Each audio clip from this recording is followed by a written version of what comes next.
Stay right there. What are you waiting for? Kill them! Kill them both! No, wait a minute. Is it money you're after? I'll give you as much as you want. May the saints forgive you, because I won't.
Okay, awesome. We are starting. Okay, so Solar, why don't you introduce yourself and tell us what we're discussing? And thank you so much for coming on my show. This has been over like 6 months of like discussing it, but I'm happy that it happened now. I think it was better that we did it a little later, like right now. And you've been also a great compatriot, we'll say, in our live spaces. So shout out to you. Thank you, man. People love you. People think you're great, really smart dude, and I'm really excited. So thank you so much. Yeah, man, I'm happy to be here. And I'm glad we gave this some time to kind of marinate. Hello, I'm Solar Exile, Solar_Exile on Twitter. I don't really have anything else to shill. I'm a guy who sits and watches the breath and maybe occasionally thinks about Evola, which is what we're here to discuss today, ostensibly at least. But yeah, I'm glad we kind of got to sit on this for a little while, because I feel like personally, so I've been, my mind has been deeply entwined with that of Evola through his work and his sort of like life work product for the past like 2 years, I would say, maybe 1.5 years, very intensely. And I've kind of gone through this cycle of reappraisal, right, with him like multiple times as I've consumed more and more of his work, until I sort of stopped. I sort of reached my Evola capacity a few months ago, maybe. But until that point, I was kind of like, I was going through like, stages of grief, but stages of Evola. And so I'm glad I personally have had the opportunity to kind of step away a little bit, like take a breather, and now kind of come back to reassess with some space there. So yeah, I'm excited to talk about that. And maybe specifically, at least for the start of our conversation, we can look at Evola and Buddhism and his book, Doctrine of Awakening, and some of his thoughts in that regard. But that might lead us to who knows where. So I'm just along for the ride. Okay, well, that's good. So we're two hermeticists, kind of, at least in this context, along for the ride. So that's perfect for me. That's like where I think this. This is where I like to begin. It's where I like to at least start, right? We're going to start from Hode maxing. So that's a great place. I think Evola and Buddhism, I think it's obviously there are people on Twitter that are very Protestant, we'll say, maybe sola scriptura. It's like very like take a quote. That's the sole essence of the meaning. Yep. You have to take it like super literally. No one has room to like for nuance, or I know that's way overused, but it's true. Like there is no room for nuance or like someone's greater work or someone's evolution of their ideas. It just is the sum totality of everyone's belief. Yep. So I think that's what we're both interested in terms of Evola. I find him very interesting. As you know, I don't always agree with his tantra takes, but I think he actually is right. I think he's right, maybe perhaps more than I would find him incorrect. Like I think he tells a good portion of the truth, if you want to like that. Yeah, I mean that's sort of my overall feeling. More about Buddhism. I'm not even going to try to get at some of his more tantric ideas. I have read the book, right? But one, there's no real need for the audience to hear from me like my thoughts on Evola and tantra, because it's your show, right? And you're here. But yeah, I read that book fairly early on in my Evola journey, and I found it completely overwhelming because I didn't yet have a solid foundation of tantra besides what I was getting from Evola. So it was fascinating, and now it kind of connects more to maybe kind of a Kabbalistic perspective that I have.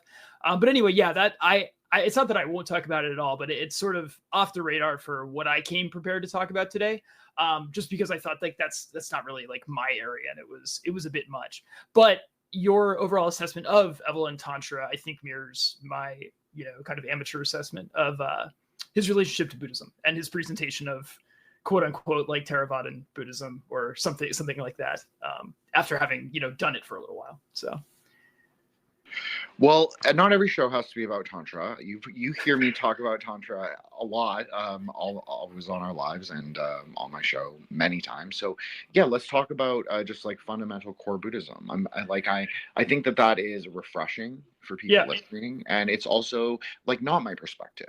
Like not my general perspective. So it's actually interesting sort of to engage in these more, we'll say, like root texts. Yeah, which is kind of a strange thing, right? Well, actually here, so it's not that I expect anyone, even myself or you, to be particularly interested in how I got to Evola, but I was thinking about sort of like ways to initiate this conversation, and I thought maybe just kind of very, very briefly explaining how I sort of came into Evola would be a way to open up this conversation without sort of like front loading it too badly. I don't know, like if that doesn't work for you, we can reset. Absolutely, but, please. No, that's a great question. So let me direct it towards you, Solar. What brought you to Evola and to Buddhism in particular, and what is, like, if you can sort of extricate or articulate the kind of nexus point that is, that would be great. Yeah, absolutely. Yeah, because Evola brought me to Buddhism, which is a really strange and impolite thing to say. But yeah, so a couple of years ago, I was sort of a entry level like right wing guy. I had never read any Evola. I was not right wing. Back in, I think the Evola boom of like 2017, 2018 was maybe the high point of like esoteric like Evola posting 1.0, right? I was not around for that. Missed it completely. Never read Evola in my life. So I was coming from kind of this like generic kind of Christian nationalist like Wignat background. I was a very poor Christian nationalist and an even poorer Wignat, but you do your best, right, to get by. And so I was like, oh, Evola, this guy, his name comes up a lot. I see, his stern looking face and quotes thrown around that are sort of incomprehensible. I should probably read this, right? So I knew nothing about it going in. Never heard, like, why does this guy capitalize tradition all the time? Like that was where I was at, right? So I started with Revolt Against the Modern World, which is a decent place to start. I think, I still think that.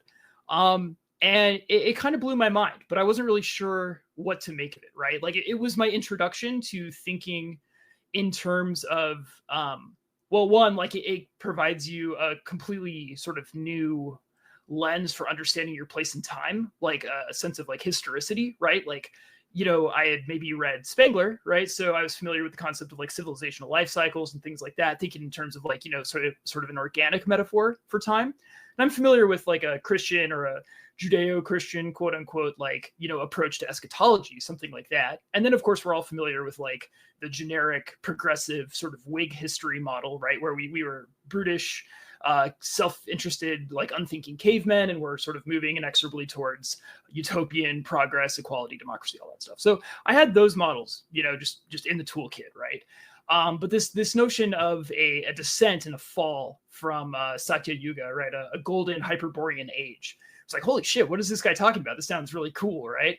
And then you're picking up like years of Hyperborea edits. You're like, oh, I sort of understand what this is referencing now, and all of that. But Revolt Against, anyway. So, and we can talk, if we end up circling back to kind of traditionalism more generally, right? So I read Revolt, and I was like, okay, where do I go from here?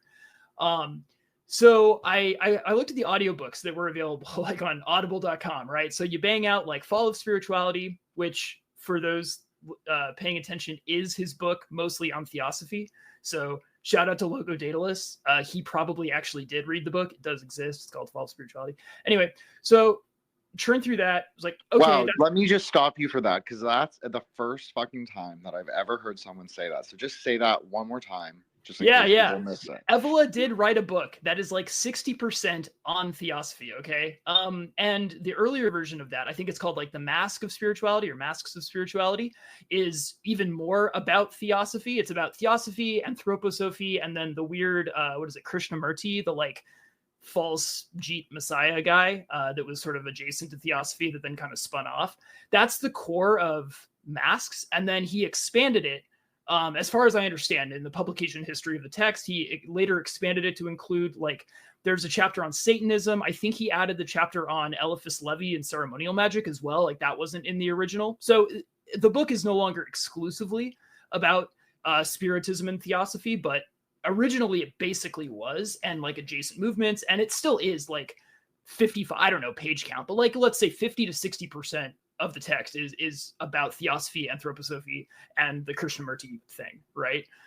So that book does exist. And I originally thought, like, once I read that, I'm like, oh, is this the joke? Is the entire joke that he did actually write a book about theosophy and that Landshark was just trolling? But now I'm honestly not sure. I'm not sure, like, who's in the joke.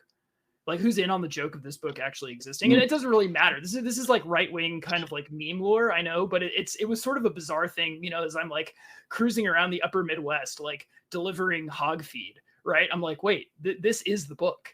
Like, what is everyone talking about? Like, I felt like I was going insane. That's such a great point, because like, to speak to the maybe meta implications, I'm borrowing from you, of like what that meme is. I don't think anyone knows. I don't think anyone really understands what that is. I think that they think it's like Evola is like in his own episteme, like his own category of being, his own category of knowledge. No, it's exactly what Solar said. He comes out of the milieu, regardless if the book exists or not exists. Obviously, we say the book exists. So he's not wrong. I've always known that, and like, it also in a core way, not having like directly engaged with the book, but I kind of understand the general trajectory and like where he's coming out from, and like other people he's influenced by, and like the kind of work he's producing at the time. So it only makes sense, but I think most people don't know. But I agree with you. And for the record, like, if you're wondering, okay, I don't know the Solar guy, he's like this tiny account on X, why should I listen to anything he says? Well, I mean, maybe you should, maybe you shouldn't, I don't know. But the two things I can say is that, one, yes, I actually have read a lot of Evola. Like, I've read a simple majority of his work that's been translated into English. So like, I don't know, like a dozen books and then a bunch of articles and shit, which is more Evola than most people read. And I think more importantly, though, much more importantly, is that I actually tried, I'm sort of getting there in the story. I mean, it's not a very long story, but I sort of tried to like implement Evola and actually do the work as described by Evola. So I went through like the next book in the series that I was going to get to, or maybe whatever, number 4, if not number 3, is the alchemy book, which was like life-changing for me, right? And so I've done Evola in that sense. And I mean, I'm not saying I'm the only one. Certainly, I know I'm not. But I don't think that many people have actually tried to go from like, oh, this is really interesting, this is inspiring, this gives me a new way to sort of look at and understand myself, history, culture, all that, to actually like implementing this as a form of spiritual praxis, right? Between the alchemy book, the group, sort of 3, the collection, right? That's basically their sort of writings, which include a lot of practical instructions, things like that. So to the extent that you're interested in someone who like tried to do Evola, not just think like through Evola and read it, although I did a lot of that too, like that's kind of where I'm coming from, you know? Well, I can legitimately say that you bring a perspective that I do not have with that, because I have read maybe 4 or 5 Evola books, but nowhere near as extensively as you're quite a good scholar. You understand like deep reading. I mean, for the most part, I would rely on you for like fact check me on Evola. So I appreciate that. I appreciate that you're kind of laying it out. So in terms of, I do want to go back to traditionalism, but I also want you to talk about Evola's alchemy. So we'll do that in whatever trajectory. Sure. I'll let you do what you will. Yeah, sure. All right.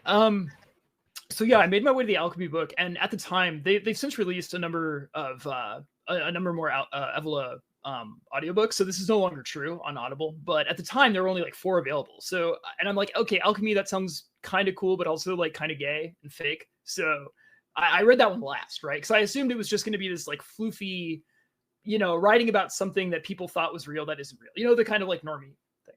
And I was I was completely blown away, like, by that book. Even more than Revolt, in the sense that I was shocked at how coherent of a system it was. I had never really encountered anything that we would call like theurgy, right, or initiation, right? Like, I had now read about initiation as described very, very schematically in Revolt and elsewhere in some of his works. Obviously, initiation is a major theme that runs, throughout all of his life work. But in the alchemy book, he actually, especially in the second part, right, the practical, quote unquote practical section of the book, he actually starts talking about how to do it, again, in a very schematic way. But I was like, holy shit, these are things that like I could do, right? So I even like the day I finished the book and I chewed through it, because it's a fairly short book, and I was captivated, I immediately started like dedicating as much time as I possibly could to the preliminary working, right, of Negredo, right? So, for those of you guys who are familiar with this, he kind of breaks down theurgic alchemy into a series of steps, and it's only a few. There's like 3 or 4 steps depending on how you count them, and he kind of goes back and forth.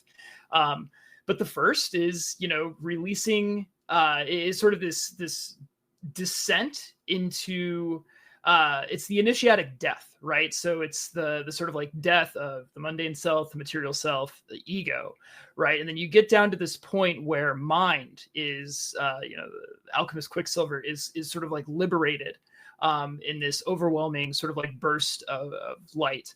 And then you go through this kind of lassoing process where you have to recognize that mind, that light for what it is, and prevent it from escaping out into the ether. Instead, corral it back into the body and revivify, right, the ashes of materiality, right? We're going to restore Saturn, right? And we bring that down, and then we keep working, and then we can move on to the red or the gold working, right, depending on how you count this. Anyway, there's like 4 steps. And I'm like, oh, Negredo, I can start doing this right now. So I started spending like a couple hours every day, like 1 to 2 hours every day, as much as I could, doing this kind of improvised meditation based on what he described in the alchemy book, right?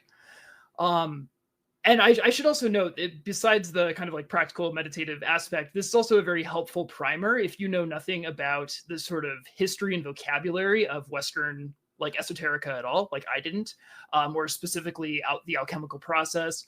I didn't know anything about astrology at all. So it's a helpful primer, kind of putting that in context, as long as you trust his sort of initiatic orientation, which I think is good and helpful. Obviously, I'm here to talk about Evola. So anyway, it's a worthwhile book.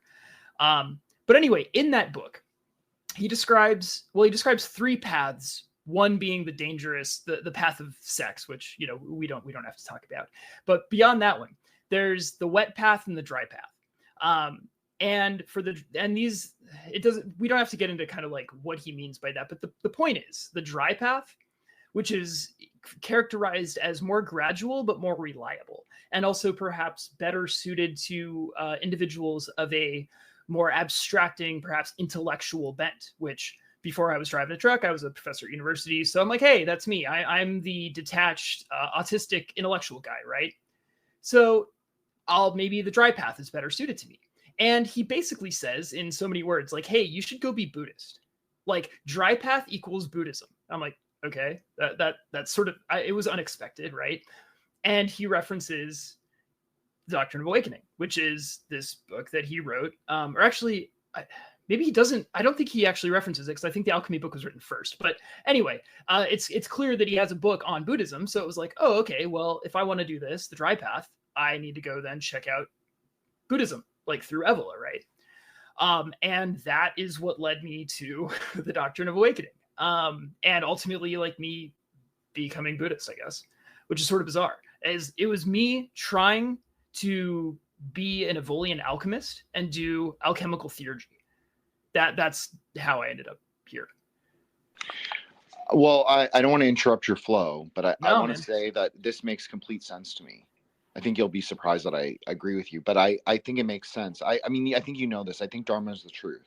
So I think that kind of theurgy, the dry theurgy as he's calling it, it makes complete sense, because that's what Dharma is. That's what Dharma is really for, in my opinion.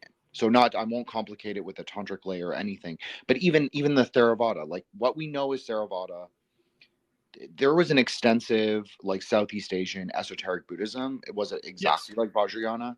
No. But is it similar? Yeah, there's it's like Kabbalah, like it's just like a different version kind of that. I mean, For sure. I totally know you get this. I'm not saying it really for you. I'm saying it, for the normies. No, yeah, But it's really important. There's a pretty good book, or a book that seems to be pretty helpful, not by Evola. It's called Esoteric Theravada. I forget the scholar who wrote it. yes, I haven't gotten all the way through it, but the first, I remember like the first section of the book gets into Dhammakaya meditation, which, to quote an anonymous acquaintance of both of ours, is basically like Theravadan Tantra, or at least a very sort of lightweight version of Theravadan Tantra developed in the kind of esoteric Thai Buddhist milieu at the early 20th century. Anyway, and it just kind of gets weirder from there, if I understand it correctly. So, but again, I'm citing this maybe because I even wasn't aware, as someone who was doing a lot of this for, a couple of years at this point. I didn't realize the degree to which there are sort of like esoteric and even maybe explicitly tantric traditions within every school. Like this isn't unique to Vajrayana or anything like that. So yeah, there's interesting things happening all over. Yeah, you're totally right, 100% agree, cosign. What is really interesting about Southeast Asian esoteric Buddhism in particular, for me, especially in context to the conversation of Evola and alchemy, is that it is largely an alchemist path. Now, of course, you can say that about Tantra ad hoc, not just Buddhist Tantra, but Indian Tantra as well. But in particular, Southeast Asian esoteric Buddhism, esoteric Theravada, they really love metallurgy. Like it's a prime focus, you could say, of their texts, of their kind of thinking of the world, like very much like how Evola is discussing the 4 color processes. Obviously, in Vajrayana, we use 5 colors in our magical system, but it's a variation on perspective rather than like a complete shift in paradigm. That's how I think of it. Yeah, no, that doesn't surprise me at all. That definitely doesn't surprise me. Yeah, so here's where things get kind of weird for me though in the Evola Buddhism stuff. So and this is still true. I don't think there's an audiobook for Doctrine of Awakening. So again, I was fascinated by this. I rush shipped the book, got my hands on a physical copy, right? But because it was an audiobook, I couldn't just zerg it. I couldn't just consume it all like over the course of a day, right? I was working like 12 hours a day. So I had the physical book in the cab of my truck, but I can only read it, when I'm like out of sight, working like a couple of pages at a time, any time away that I could steal throughout the day, and then after work, of course. But because that still left a lot of unfilled time in my day, I'm like, I gotta know everything. I have to throw myself into this, right? So I started listening to just English translations of the Pali Canon. So for those of you who aren't aware, Doctrine of Awakening is based on the quote unquote earliest Buddhist texts, right? Which for Evola means a subset of the Pali Canon. So not the Pali Canon in its entirety, of course, because that's a question for like, historians of Theravada and stuff like that. But the Pali Canon kind of comes together and is canonized several hundred years after the like life and death of the historical Buddha. And there are different texts that are, both traditionally and scholastically understood to have been written later. Right. So Evola is going back to what he considered and had access to as the earliest of those texts. Right. That's the basis. And so what I started to notice is I was just going through the Pali Canon like in order. Right. So there are like 5 like baskets of scriptures. Right. And I just started listening to them like 1, 2, 3, 4 without knowing anything. Right. And I quickly noticed, I'm like, this doesn't necessarily line up 1-to-1 with what this Evola guy is describing. Right. Like, Evola is really adamant that reincarnation and karma are not actually core Buddhist principles, right? That these things represent a degenerative non-Aryan intrusion into the tradition, and they represent a slackening of spiritual tension. Like, that's really interesting because this Buddha guy seems to have a lot to say about karma. Like he has a lot to say about dependent origination, which is, of course, described by Evola, but in a way that is completely different from how Evola understands it, right? And we can circle back to that. But anyway, so I started noticing these things that were like maybe not lining up 1-to-1. And so it was only really at this point that I got some perspective, because I didn't really know shit about Buddhism, frankly. I'm here because of Evola. I don't know what to expect. And I'm like, okay, maybe Evola's presentation of this is going to be more idiosyncratic, right, than I had realized, right? And we can talk about some of the specifics there, but I think this is a good point to kind of signpost. This is when I really started to appreciate some of the difficulties with capital T traditionalism, right? As a sort of possible way forward, as a thing that one can do, right? Because my initial excitement in turning to Buddhism, it wasn't that I was just stoked to like go like weeb out. It was that, or be a like China boo or whatever, an India boo, Jita boo. It was that I'm like, wait, there are like Buddhists in the world right now, right? There's no one doing like Hyperborean, like Indo-European pagan stuff, or there are, but that's like 4 dudes on BitChute.com. You know what I mean? Like there isn't a robust living tradition. There aren't very many texts with commentary and with sort of like traditional understanding that are preserved in the European end of the Indo-European tradition, right? But there are still Buddhists, right? They have a shit ton of texts, right? So I can go learn from them and actually be connected to the root of something that is relevant and helpful and will get me there, right? But then it's sort of like, okay, maybe that's true to an extent, but this is being understood within the kind of traditionalist framing very, very differently from how these contemporary Buddhist communities and traditions are going to understand themselves, their own texts, their own traditions and practices, right? And so you kind of hit a brick wall at 80 miles an hour, or at least if you didn't see that coming, which I didn't really, because I didn't know what I was in for. And so that was kind of a pivotal moment that I had to, kind of work around, right, in my journey and in growing my understanding of these things. That was a really great. Thank you, Solar. I have a couple follow-up questions, but I think my primary thing is I want to define what traditionalism is, at least in the context of Evola, and like what he thinks it is, and sort of the features that he uses to define it. Yeah. All right. We have to get to that at some point, right? So Evola understands he understands not every tradition in the world, of course, but the entire corpus of Aryan derived belief systems as having their point of origin in a Hyperborean solar tradition. So he says at one time, he adopts the sort of 4-age system, right, from like a Vedic understanding of cosmology, sort of not really Buddhist, but kind of you can reconcile that. So he says at one point in the Golden Age, in the Satya Yuga, right, the Aryan civilization sort of flourished in a traditional sense, right? And so in this age, individuals, widespread, like not maybe everyone, but most people were constantly engaged in this sort of direct noetic participation in unconditioned truth, right? We're getting very like Greek here, or I mean very Buddhist if you want to understand it that way, right? Like we were sort of like we were launching our brains or our minds, our consciousnesses, our mind streams into the realm of forms, into this sort of like pure noetic experience constantly, right? But then it didn't stay that way, right? And over time, the tradition degraded, the sort of contours of society degraded, the activities of man sort of degenerated away from what they should have been. And overall, we passed from the golden sort of Hyperborean solar age into the Atlantean sort of lunar age, which is characterized by, instead of being sort of society ruled by, so he thinks that originally the Kshatriya and the Brahminical class were united into one. So instead of the 4 Varna system, right, that we traditionally associate with Sanatana Dharma or Vedic, Hinduism, whatever.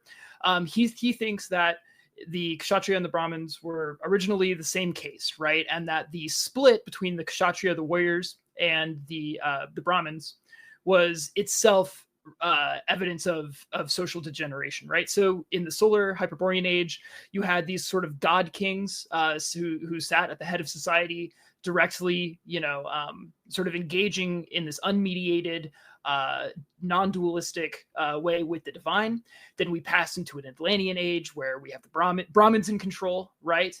But we see that's the beginning of decadence, of degeneration, the beginning of entry into sort of empty, formal, Vedic, priestly, activity, right? It's lost its vital, immediate character, right? It's now increasingly empty formalism, right? And so things continue to degenerate. We get to the Bronze Age, Age of Heroes, which perhaps people are more familiar with in the sort of Greek formulation of Herodotus, right? And we can, this is when the giants are going wild in the Near East, if you're into that stuff, right? Goliath is a hangover from the Bronze Age. Anyway, men of renown. Okay, and then we finally get to this Iron Age, right? And anyway, this is all to say that he understands Buddhism to be essentially an attempt at Kshatriyan rectification, right? So he points out, and sorry, we'll get back to traditionalism more broadly, but I just kind of want to finish this point. No, this is great. He points out, he puts a great emphasis on the fact that the historical Buddha is a Sakyan. He's an Aryan member of the Kshatriya. Well, I mean, that's redundant, right? Because all twice borns are Aryan, right? But that he's a member of the warrior class. He's not a priest, right? And so that the sort of Doric, austere, sort of de-spiritualized, demystified asceticism represents a sort of warrior's revolt against the empty empty ritual practice of the Brahmins, right? That it lost all immediacy, it had lost all ability to actually initiate and elevate man beyond man, right? That those things were no longer actually getting anyone there. And so Buddhism represents essentially storming the castle, right? And reasserting sort of solar Hyperborean values and practice, and providing practical technical means so that the Aryan sons, the noble sons, right, can once again like do the thing that they're supposed to do. So that's very important for Evola. I think this is very fascinating because there is some kind of maybe deeper tantric truth to what he's saying, but I wouldn't necessarily agree with the minutiae of his articulation, but I agree with him broadly. So that's what's interesting, is that not in Pali, but in Buddhist Sanskrit, that is exactly what it's sort of, that's the idea, is that they are seeds that need to be purified through ritual methodology. It's like the reclaiming of the seeds. Of course, our perspective isn't solar per se, maybe more pole star, perhaps. At least you can make an argument of that. But yeah, I think he's right in a way. And I also think it's interesting because what he's saying about the Kshatriyas and the Brahmins, and I love that you said that Brahmins in control, a great line. But it makes sense in a tantric way. It makes sense around the 6th, 7th, 8th centuries, who were turning to tantra. Wasn't the Brahmins, it was the Kshatriyas. And if you you see often I'm talking about Indian tantra more broadly, but yeah, there's elements of Buddhist tantra as well, is that you see these are practices, these are sadhanas for people of this caste, people who are soldiers, maybe people who experience that element of the carnal ground, like in their actual life. Like they don't need to go looking for it in a ritual performance because they actually have already experienced it. So the practices aren't necessarily like ferocious necessarily, but maybe the visualizations are. But you're just drawing from things that you've already experienced. But anyways, the whole point is and it's funny. It's funny because, like, again, I don't want to give this like later episode that I'm just gonna kind of mention here the same sort of stakes and significance and sort of like historical grandiosity. But to me, as a young person who kind of came up between these milieus, I feel echoes of this.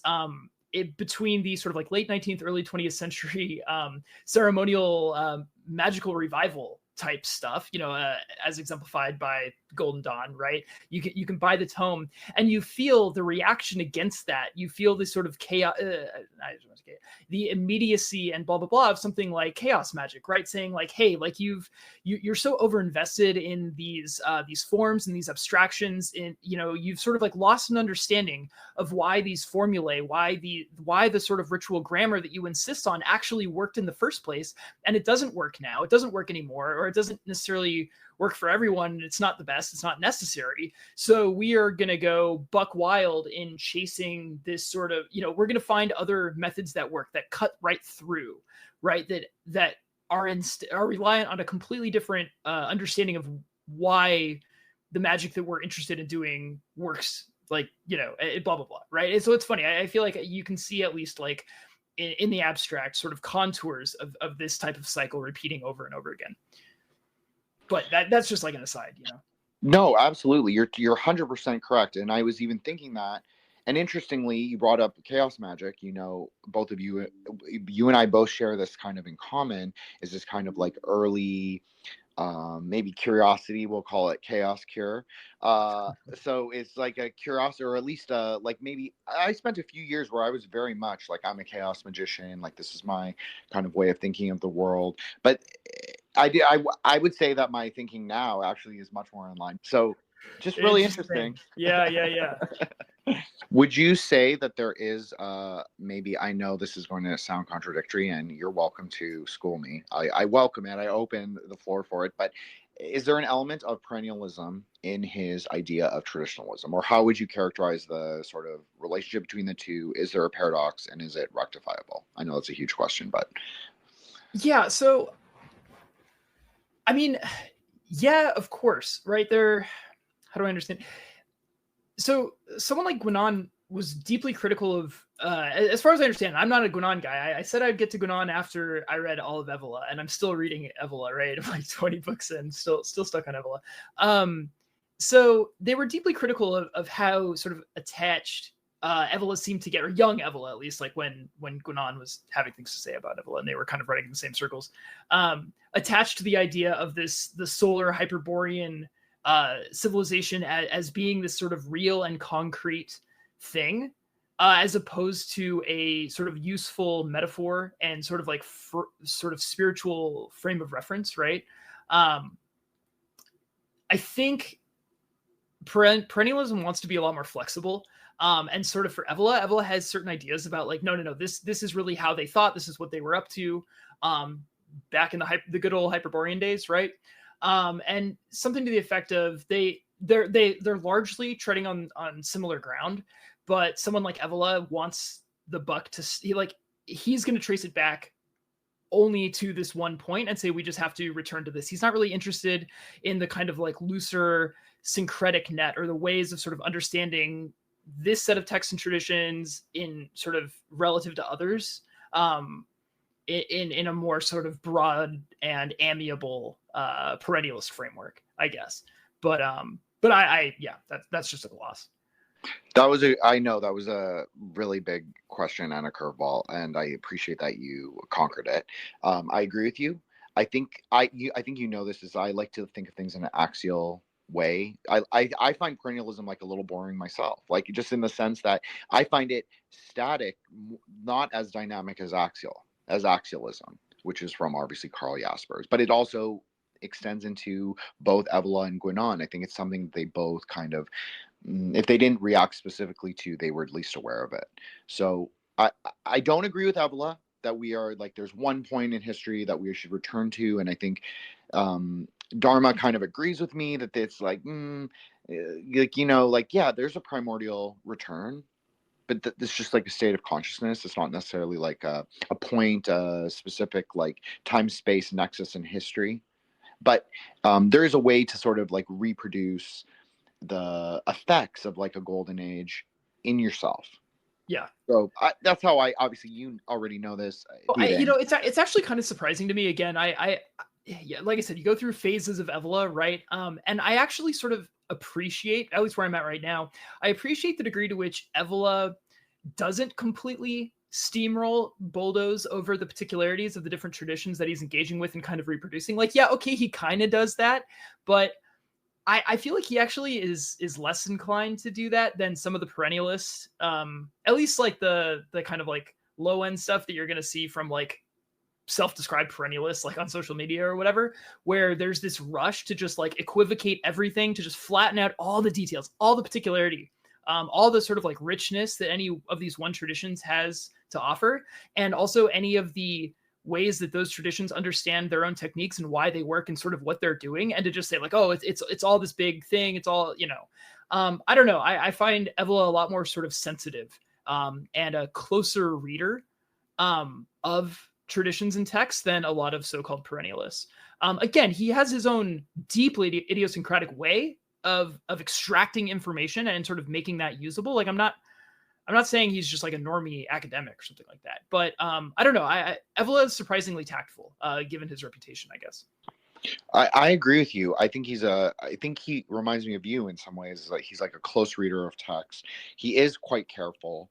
I do think he has a broad understanding of the materials that he's looking at, but again, because obviously we're both Buddhists, is that it's an interesting, maybe it's not like a negative, but it's an interesting idea to bring up, is that the idea of view, and like without the orientation towards view, of course you're going to get things incorrect. You're describing things that are very ineffable. It's like it took Buddhism like 2,000 years, like hundreds of thousands of discourses, hundreds of thousands of commentaries, like redactions of the canon, readditions to the canon. Like it's an ongoing process. It's much more dynamic than people understand. Oh, absolutely. Yeah. And one of the things that I think Buddhism has going for it is and this was baked into the cake from the beginning, right? Like you see this in the Pali Canon, and it's never really stopped, is it engages in a lot of like what I guess from a Christian sense you'd say apophatic theology, like negative theology, right? So whatever else we might have to say about emptiness and void and shunyata and Buddha nature and all these things, we definitely have a very clear like epistemological line drawn in the sand. Like, look, there's no real or if not, there's no way to describe these things. You're going to be at a severe and insurmountable disadvantage trying to conceptually, dualistically in language, like convey experiences and knowledge that is drawn from noetic experience, from experience of the absolute, from the unconditioned, right? By definition, you cannot bring those truths back down into language and then communicate them as such. And so we are going to basically say death to speculative philosophy and death to speculative theology, right? That's going to save us a lot of grief. Now, obviously that hasn't stopped anyone, that hasn't stopped major splits in different, traditions of Buddhism at times over issues of like, the reality of self-view versus emptiness, whatever, like Shentong and Ragtong. But, nonetheless, like there's an inherent flexibility and humility there that you don't necessarily encounter in certain other traditions that have as their starting point the idea that we should be able to map out absolutely everything with a thoroughgoing systematic theology, which is like a poison pill, right? So anyway, that's something that I appreciate about Buddhism, and frankly, also it's something that I appreciate in Evola's description of the absolute, of the unconditioned, super individual. I don't want to say man, because you're sort of beyond man at that point, right? But for all of his writings about initiation, about what the goal is, he's vague and flexible in a way that I think he has to be, and it shows ultimately like that he's talking about the same thing that we're talking about as Buddhists, for one, and that he sort of, I don't know, he just like he understands the limitations and isn't afraid to bite his tongue or just hold, pass over in silence what he cannot speak about to sort of butcher the Wittgenstein axiom number 7. I am a big fan because I think and I'm not the only one. There's a lot of Tibetan scholars who are also into Wittgenstein, particularly because it is this kind of discarding, at least rhetorically, kind of discarding of like the continental tradition or the word games that came before. And it's like, okay, well, what is it? It's really nothing, but like still interesting. Right. It's like logic proof almost. Mm-hmm. Like I'm very into Kabbalah. Is like I love a logic proof. I love like to test things by the tree. I think that's a great. I think that's well, obviously I'm giving myself props, but I think that's a good what a good metaphysician does. Yeah, absolutely. But it understand itself as you're talking about mind. You're talking about this is holding up a mirror to how the mind and it's particularly like different cognitive processes work. Like you are not describing something about the world out there, right? Not at all. Like this is purely like an internal operation that you're shining light on, and that can be tremendously useful. Like I don't think either of us would say like you should stop thinking and stop doing philosophy or whatever, but just understand properly what you are doing, right? And again, like that accords very, very nicely with Buddhist thought, like humorously so, frankly. Well, I'm nothing if not occasionally humorous, and as are you, but serious at the same time. And so I totally agree with you. I think what it is like you're looking at it speculatively, like speculative philosophy, speculative theology, but you're also like okay to let it go. Like you brought this up the other day about fire, like the fire and forget it. And we were talking about it's obviously about talismans, but I think it can we're talking apply about to sigil, sigil magic and sigil magic. magic. And yeah, back in the day, like so when Jin and I were kind of coming up and we were reading all the like chaos magic books that had come out of like the 80s and into the early 90s, right? Fire and I'm just for people maybe Zoomers who don't have this context. So back in the day, the dominant mode of thinking about how sigil magic worked relied on basically you sort of bring a ritual to its sort of like orgiastic or its energetic peak, and then you quote unquote fire the sigil, and then it's critical that basically the visual shape of the sigil, the sort of process that went into its construction and charging, be sort of put out of the conscious mind, because the idea was that it's sort of the unconscious mind is the part of the mind that has the power to actually, through workings that we don't really understand, affect the objective world, right? And that the sort of left brain conscious mind could only interfere with the unconscious mind's ability to affect that change and make it happen, right? So it was vital that you like, I don't know, had a really big orgasm or exhausted yourself or did whatever you had to do to get that shit out of your brain for the sigil to actually work. That was like how we used to think about sigil magic.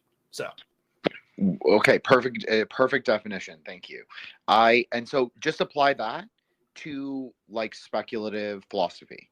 Like you kind of like, yeah, you talk about it, maybe you write about it, maybe you write extensively about it, but then you kind of put it out of your mind. You're saying, okay, it's just words. Yep. Like, yes, I said it. I own like what I said. Like, but you also have the room to change, to evolve, to shift, to even disagree with what you said prior. So it is kind of like the same principle. It's like you're allowing things to be very Buddhist about it. You're allowing things to sort of be free, liberated in the space of Rigpa or whatever, and you're just like letting the flowers be free. Like you're just like, okay, I'm letting you go with love. Yep. Yeah, no, and that's like amazing advice too. I mean, there was a point sort of earlier on in my Buddhist days when I several times actually where different ideas about understanding of the self or like anatta, right? I was not quite getting it. I was having a lot of the difficulties that you'd expect an American white guy in the 21st century to have about non-self, right, or not self. And it was freaking me out. It was frustrating me. I couldn't understand it. And to the extent that I thought I understood it, I'm like, fuck this. This is retarded. Why would I ever want to do this? Like, what's in this for me? If there's no me, why am I here? Right.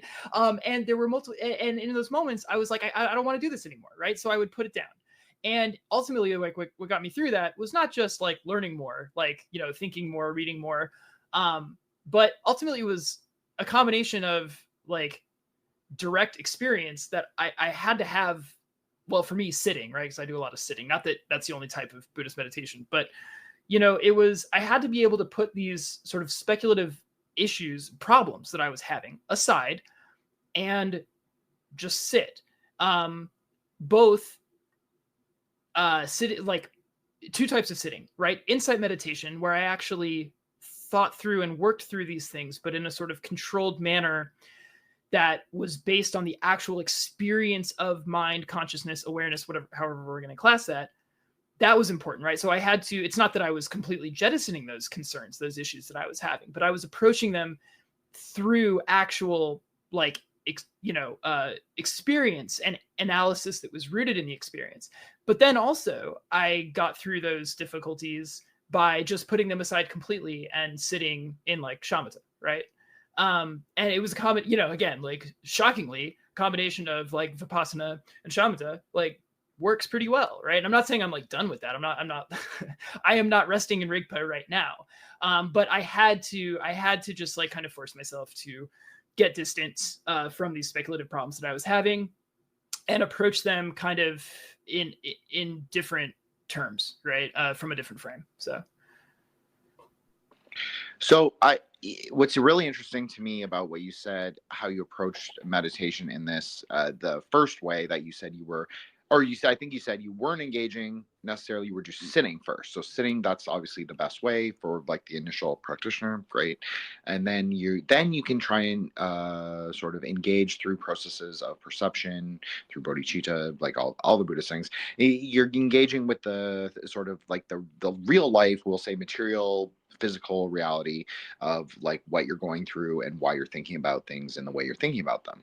So this is obviously just what tantra is, like especially and particularly Mahayoga or deity yoga. Mm-hmm. Like this is exactly what it is. It's like the process of working things out, but it's non-dialectical. So it's you're purifying it in the best way that you can for that, like maybe an hour or whatever it is. Maybe you're on retreat, so you're doing it like, I don't know, like 18 hours a day. And then you're kind of letting it go into that empty space. So you're not sitting in Rigpa per se, but you're maybe just even if you get there for like a brief moment, then you can just let that sort of conceptual mind go. Right. So I thought that was really interesting and really cool for people to hear, because they always hear about like my tantra stuff, but like for you, you're doing the exact same thing. You're just doing it in a slightly different view, slightly different like perspective, oriented to the same truth, you could say. So yeah, for sure.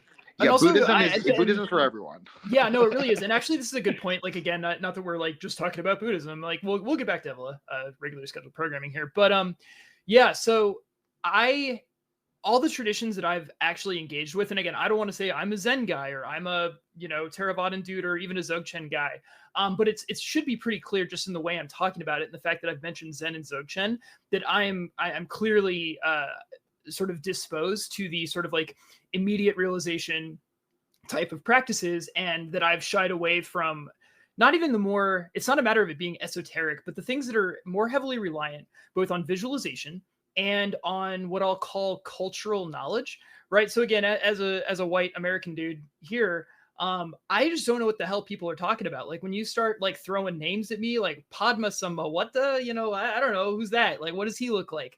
Oh, I'm supposed to imagine the Sanskrit vowels, but in Tibetan, and they're rotating clockwise, and then the consonants are in Tibetan rotating this other direction around that. I'm like, cool. I don't know what those look like, man.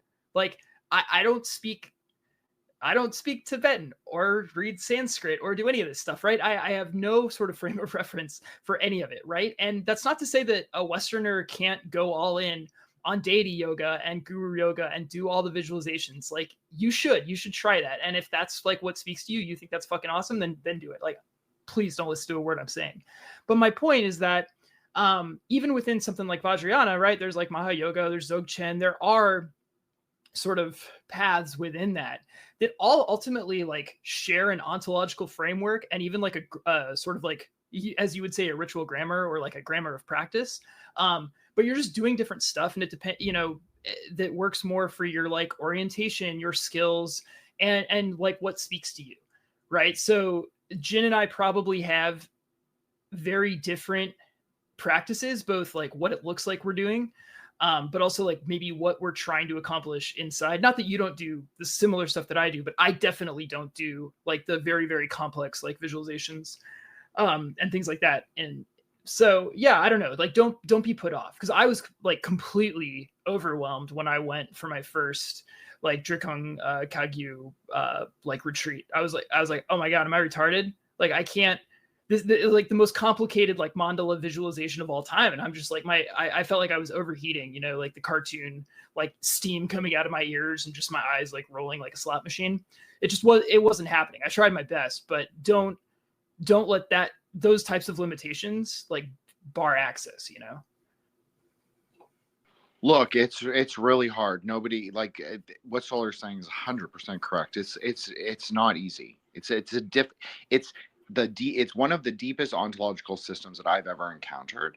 And so when you're at that like kind of higher end tantric layer, like Buddhist tantra, obviously, it's very complicated. The ritual procedures, the praxis, even daily praxis, it's complicated. And so it's not something, it's like it's theurgy, but it's forcing you through the gates in this like kind of both slow and fast at the same time, almost, because you're learning slowly. Like your own consciousness can only accept so much or take on so much, no matter how smart or how learned you are. But then you're also like kind of moving fast because you are having at least mild, these noetic, as you so thoughtfully put it, experiences.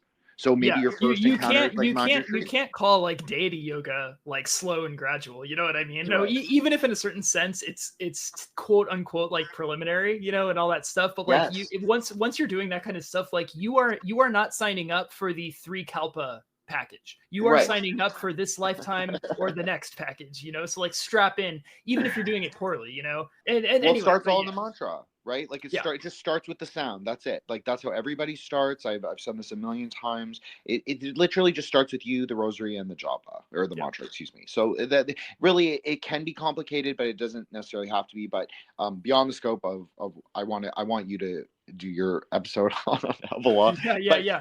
We can actually there's a point of connection here that I actually sort of wanted to ask you about. So, and again, if I have to describe it more thoroughly, I will. Hopefully you'll sort of understand what I'm talking about. So there's language in Doctrine of Awakening that echoes in some stuff not actually written by Evola, but written by some of his compatriots in the group. I think it's put pretty strikingly in the first of the 3 collected, you know, volumes.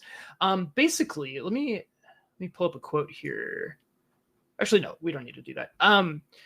But the idea is that Evola talks about something that I've actually not heard in any kind of a normative like Buddhist practice, which is that as an intermediate stage of meditative experience, stripping away the sort of the concrete, individuated sort of personal I and tapping into what might be called like a sort of root of samsaric consciousness, basically this pure sort of drive, instinct for life, for living, for like a craving, a hunger for life. Almost, I don't want to say animalistic because it encompasses all the realms of samsara, right? It's not purely, but it just to speak loosely and to be understood, this kind of like, this sort of like primal, like beyond any I, beyond any like one, like I am a human, I am this human or whatever, but just like that this sort of like raw, like will to survive and will to power consciousness, if you'll permit me to say it that way.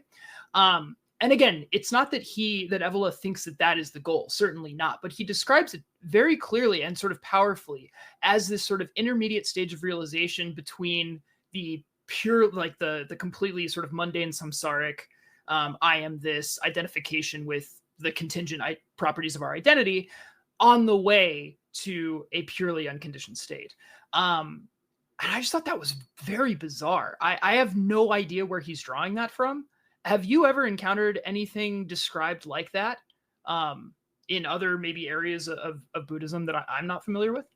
So I maybe won't approach it in the exact way that you're expecting, but it's an incredibly interesting question. And I think I do have an answer for you that will make sense. I hope it does. So because he approached a tantra at first, at least through the various Bhairava tantras, what you said says to me, he's talking about Rudra consciousness. Huh. So in tantra, Rudra consciousness is kind of like God, but he's abandoned the world, but he's also like not quite asleep and he's not quite awake. He's not quite alive and he's not quite dead. There's some kind of intermediate. You could say he's even in the bardo. Yeah. Okay. So his consciousness is like part of the reason why dependent origination exists, because he projects like his Rudra state, his like wrathful sort of thing, and so that has a co-creative reflexive property with his Shakti or his Shekinah, and so they co-creatively like sort of form the world, but it's really him through his consciousness. But anyways, he lives in like a formless kind of bardo realm. So this that actually completely tracks, like that idea of just the raw craving, i.e. the type of thing that sort of passes the fire from one torch to the next, like in the bardo realm. Yeah, that tracks perfectly. Cool. Okay, well, I'm glad, because I do think it's like this is the thing, we agree that, like, not you and I, but I'm saying in greater Buddhism, that like Shiva's real, like it's real, but it's like, who is he? What stage of consciousness is he at? And then like, how are we going to engage with him? And like, is that useful? Is that a state of consciousness? Is that like our craving? So that's obviously more of a tantric idea, is that your cravings, by resolving your own cravings or your own desires, your own self-cherishing, you are also pacifying sort of his egoic consciousness. Huh. Yeah. Anyways, that's all I have. But Yeah, no. That's really cool. And what I find crazy is that I don't know. I think my guess is that not necessarily Evola's citation of this idea, but where it appears in the initial group writings, I don't think that they necessarily had access to all the tantric stuff yet. I forget who wrote it, but it was when I was kind of like looking back months and months ago. I don't know. I don't really know where this guy pulled it from, but yeah, that just tracks so well that it's just kind of surprising. Like, people kind of stumbling on the same types of ideas. But yeah. So to kind of like bring us back into Evola and sort of the general like trajectory of our discussion, I think one of the two. So I want to talk about maybe traditionalism and some problems or difficulties that one might have in sort of doing traditionalism. The other thing that I maybe want to talk about, and one of the sort of points of origin for our discussion that kind of sort of kicked us off on DMs that sort of, I think, spun up ultimately leading us here, was this question of did Evola kind of invent like a left-handed path Buddhism, right? Which again is sort of that's a loaded question, and kind of I'm poking the bear a little bit here. But I do think it's kind of interesting in that it brings out the question of integration, right? And the question of like, well, what does it mean for something to be like left-hand path? And then to what extent the sort of like the terminal state of Buddhist asceticism, i.e., nirvana, nibbana, in the Theravadan context represents, i.e., arahatship, right? To what extent that represents non-integration with kind of I don't know what to call it, dharmic reality, ultimately, right? It's like, to what extent is even calling them an individual is a bit imprecise, but to what extent is an individual who has done all that needs to be done, right? Sort of free to operate according to will that at least theoretically could turn in a counterclockwise direction, right? Could run against, or under one understanding could kind of like turn against the sort of dharmic path, I guess. Anyway, that was just kind of just like signposting that for where we might go, either of those two directions. But no, I think we can do both. But Okay. I'll respond to what you said just now, sure, just briefly, because I think it's interesting. Yeah. So I would say broadly, yes. I would say yes, there is a left-hand path Buddhism, but because it's non-dual, this is what's interesting about kind of Dharma in general, is if you consider it to be a non-dual system, then it doesn't really matter what direction it runs, like clockwise or counterclockwise. Yes, clockwise is auspicious. Doesn't necessarily relate to time, but yeah, it also relates to time. It relates to like these, you brought up different like models. I call it it's very Nicholandian, like chronopoetic ways to sort of describe different chronological phenomena in history, or how at least we understand it. But I don't think it matters too much. Because we try and like keep the same view. Like, it's bodhicitta, it's emptiness. It's like you said, there's no real way to describe it. I like to use the like pictures of lightning or pictures of the dakinis, because I think that to me that's like the perfect. That's like the essence of what we're talking about. It's like something beautiful, something insane, something incredibly powerful, and then you just like let it go. Just like it comes on the timeline, and then. It's words. It's kind of like words in their pristine state. So let me try to maybe set up a contrast that will perhaps like elucidate like the way I'm thinking about this a little more, and then I can put it back to you.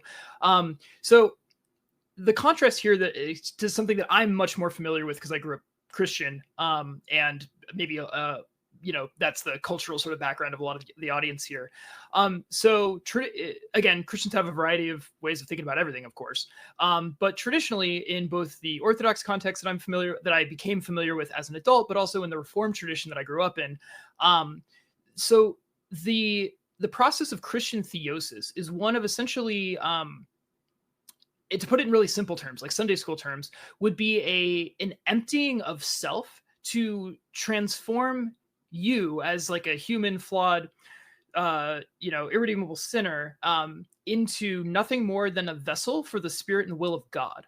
Right. So you're losing over the course of this process more and more of the egoic you, the conditioned you, like everything about your sort of identity, desires, hopes, dreams, and you are submitting ultimately to the will of God and allowing yourself to be fully instrumentalized, like by God, right?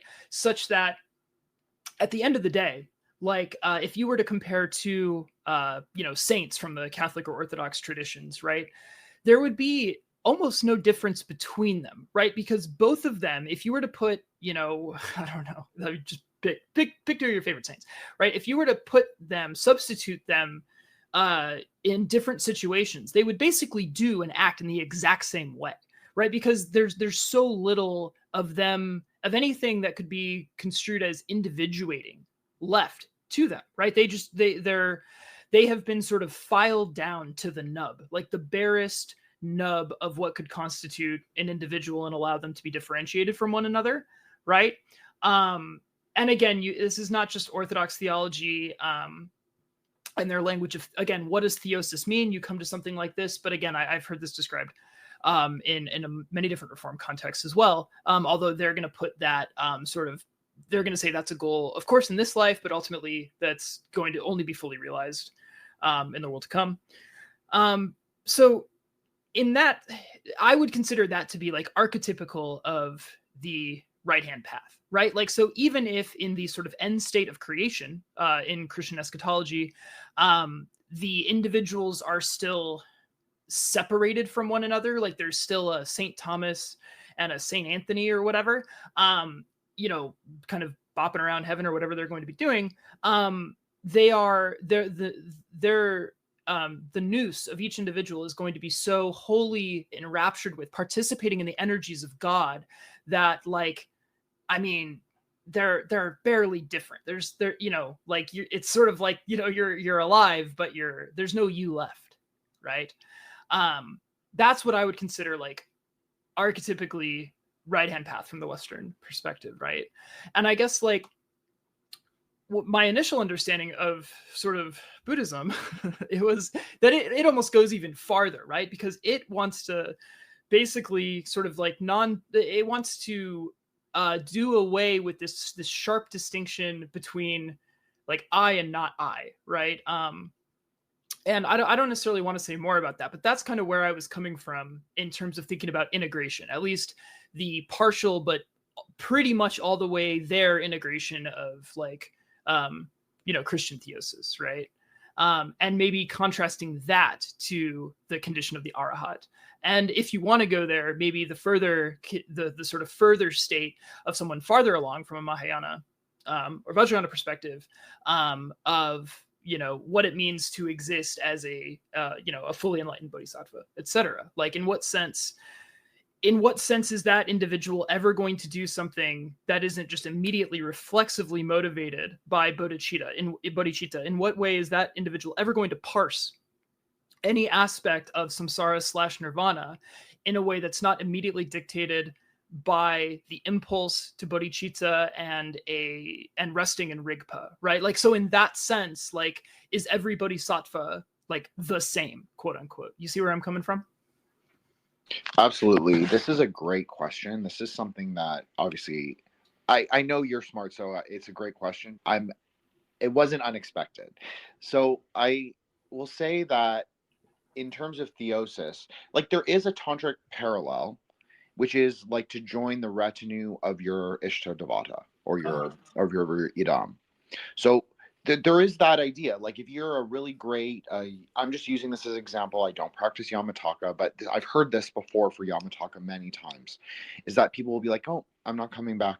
I'm joining the retinue of Yamataka, whatever that means. Yeah. So that might mean some like crazy esoteric thing that I don't really know, but I just take it more literally. I'm not saying it's literal, but I just that's how I kind of reconcile it. Is I say, okay, That makes sense. You're going to join like their retinue of like maybe worldly gods, maybe enlightened gods, because they have both in their retinue. So, or it can mean like maybe an attendant, like a direct attendant.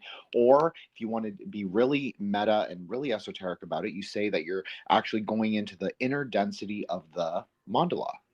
So you're joining the retinue physically in this kind of like hyperspace of bodhicitta, which is emptiness, which you can't see. So it's like, but it's also like perceptual. So what I'm trying to say is that really a bodhisattva in a tantric context is like someone who's has accomplished the three bodies, the three kayas.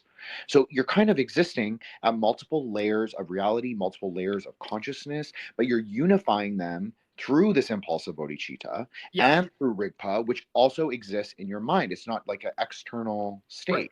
So I would say that you are not. So this was a really good thing that you said. Is like about the bodhisattva. Are they the same or are they different? Well, tantra always says it's always a difference without distinction.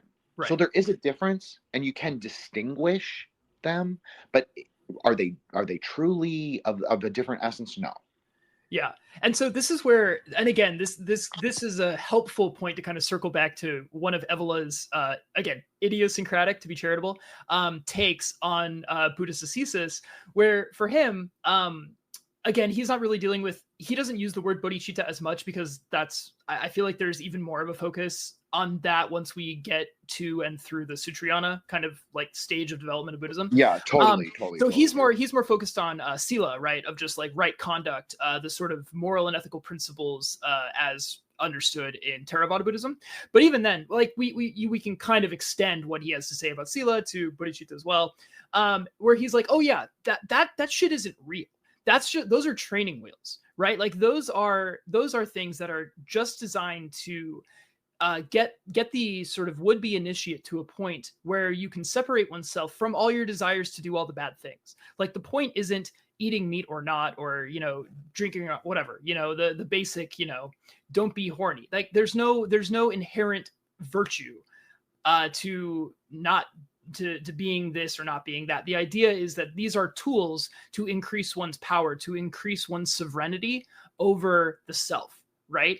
So, okay, like on one hand, you can kind of that, like if you squint and with enough like, you know, gymnastic prowess, I think you could almost reconcile that with a more like actually Buddhist perspective. But it really breaks things when you extend that to bodhicitta as well, because for the absolute individual, for the initiate, the person who has accomplished the goal, right? As Evola understands it, that person is going to have a sovereign will that is not, cannot be described by bodhicitta at all. Like that is a concept that's completely foreign to Evola. Whereas for us, like bodhicitta basically defines what one's orientation. I mean, again, this language is all super imprecise because we're describing fucking like rigpa and stuff like so, but forgive me. But bodhicitta is going to define everything about like what we're doing, like, or like what constitutes everything at that point. Like that state is so like immersed in and directed by bodhicitta that it's trying to remove that really amounts to a completely different understanding of what that unconditioned absolute state is. For Evola, it's freedom, you know, and that's where we get to be like completely irreconcilable with like normative Buddhism, I think. I don't think you're wrong. But I do think that there is a tantric thing that he is saying that is true. Okay. Like, I think that, yes, this is how, like, this is why you see tantric people. I'm not casting aspersions or making a judgment. I'm really not. I reserve like my judgment for like each specific situation. And so, they get in trouble with these, like, you know about this, like sex, everybody's into like sex yoga and like this and this, and that's fine. Like I think those practices are totally real, totally valid, but people get into trouble with them, and I'm not like, I'm kind of saying it tongue in cheek, but yeah, they do get into trouble with it because sometimes like the view is very obscured by your own desire. So you think, yeah. Right. So it becomes a skanda of its own. It becomes like a trap of the mind of its own, because Yeah, you can use those methods, no problem. No problem. It's just it's like, how far down do you go to, like, what is your end goal? Like, what is the, like, if you're speaking like in a tantric way, your end goal is bhakti, mukti, or siddha. So Right. the reality is like, yeah, you might have a sociological goal that aligns with more normie Buddhism or not, but in a subtle way, a skillful way. So this is a big part of where upaya comes in.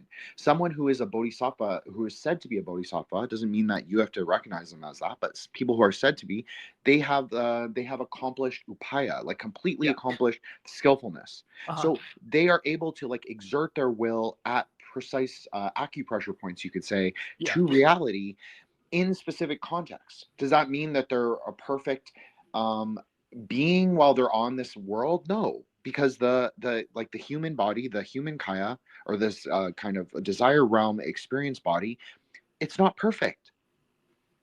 So that's it. So the bodhisattva is not perfect, but the consciousness is perfect. Right. Because it's Yeah, speaking to something higher. But the actions, or we could just misunderstand them.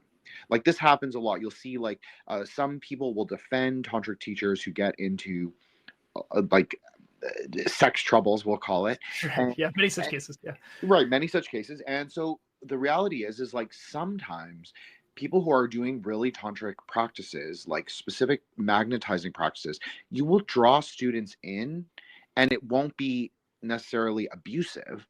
And people also have their free will to consent. And so you have to look at it more like that. You have to say, okay, well, the teacher was doing these practices. It makes sense that he would magnetize people. And it's usually, I'm not saying this to be weird, but it is people of both sexes.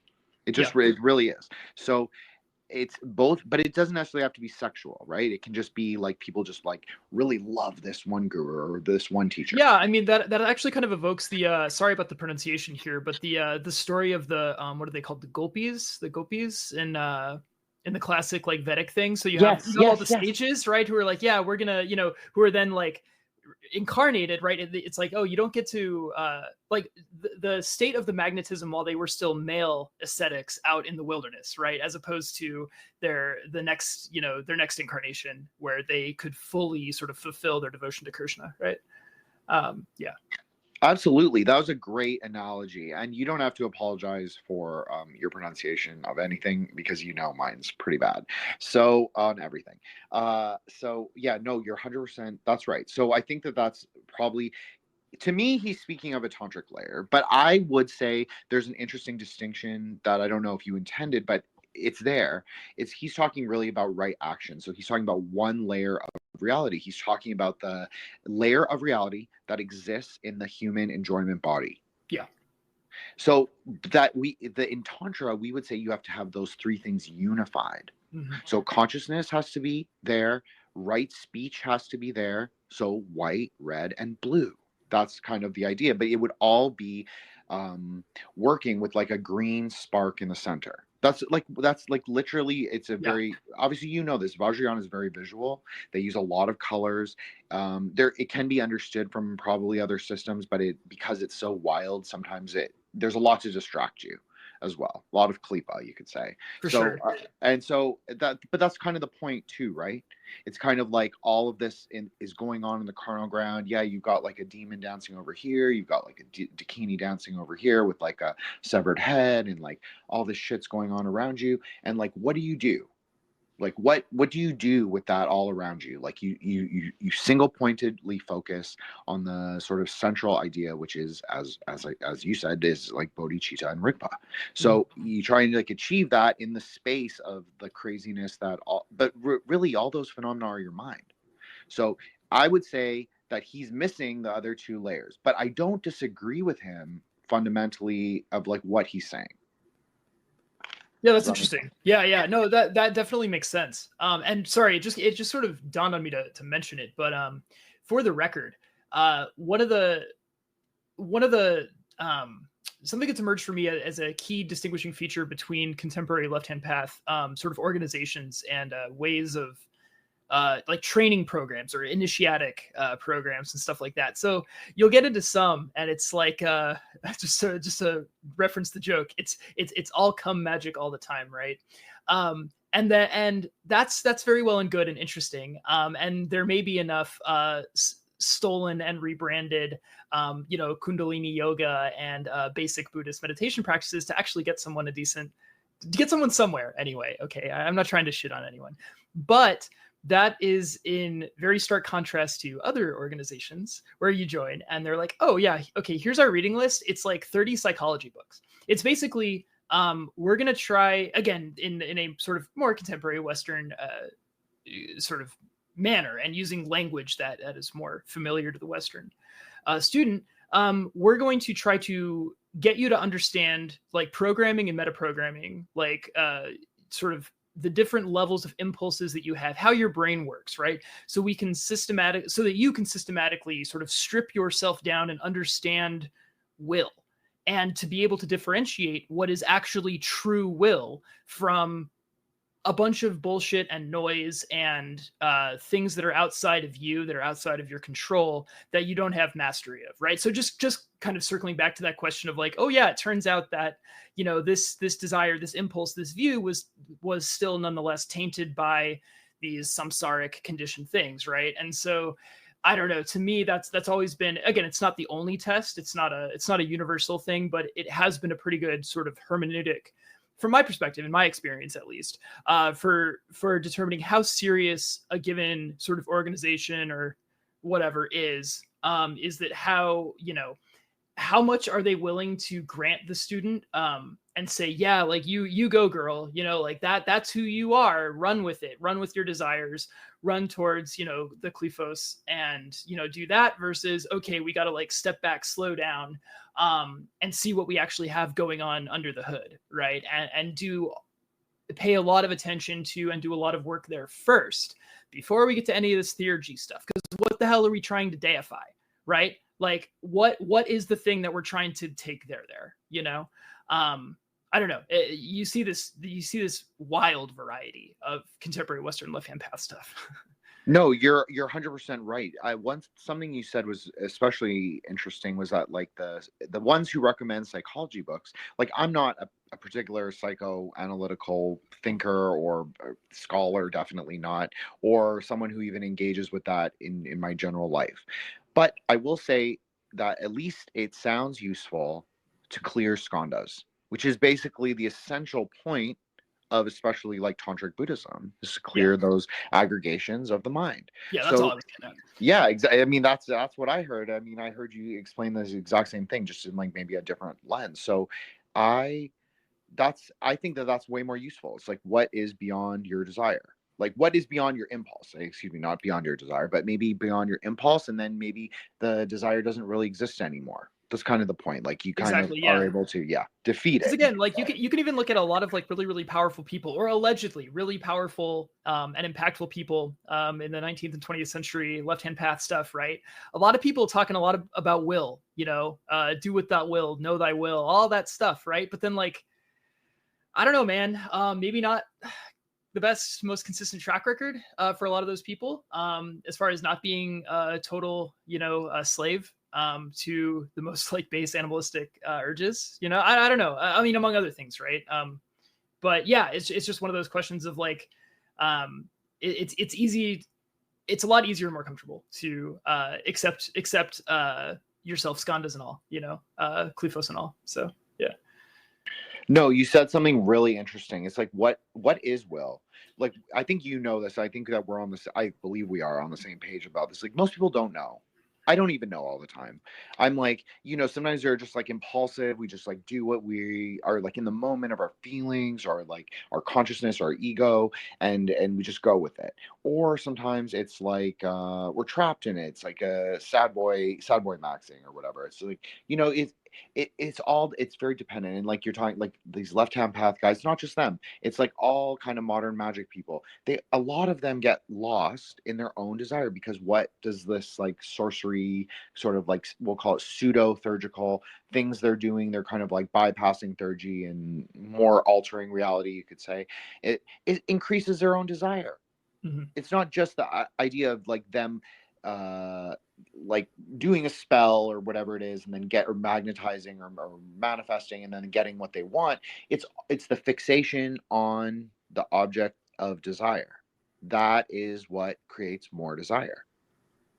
Yeah, and it's somehow this insane idea that like, oh, because you have maybe a larger toolkit than most people. I mean, allegedly, I don't actually believe that in the overwhelming majority of cases, but because certain magical practices or techniques or whatever, things that people think they can do, because it, I guess, again, huge air quotes here, allows people to get what they wouldn't be able to otherwise. That it's like, oh, well, if I can magnetize this, if I can bring this thing to myself, I'm bringing it under my control. And it's like, well, yeah, sure, but then you're still a slave to the underlying like impulse, right? Like there's no even question of evaluating that as far as like, is this like suited to me? Like, what does this do for me? Like all this stuff. And I know this is very like normie, but it's this idea of like, in the same way of, you know, you see people who, you know, have access to great material wealth, you know, in a very mundane sense, right? It's like, cool, yeah, you can magnetize a lot of really, really destructive things to you that you wouldn't have been able to do otherwise, but that doesn't make them you know, that has nothing to do with the rectification or purification of will.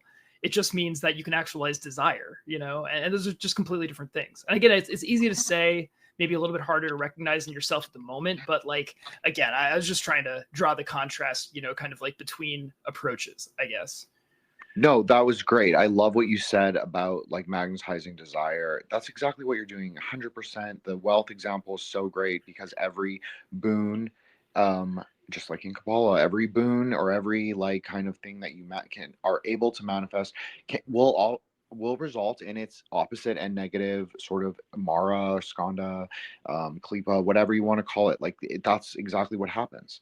So it's like and essentially that's what karma is, like what you were talking about. That I was thinking to myself, like he's just describing karma, but it's just like the people get caught up in like, oh, I'm gonna, you know, move this piece of paper and then my karma is this. But it's not really like that. It's much more, we're much more engaged in karmic processes with our consciousness than we are with our just like mundane action. I'm not saying it doesn't matter, mundane actions do matter, but in general, it's with our perception of karma that's where really karma becomes alive, you could say.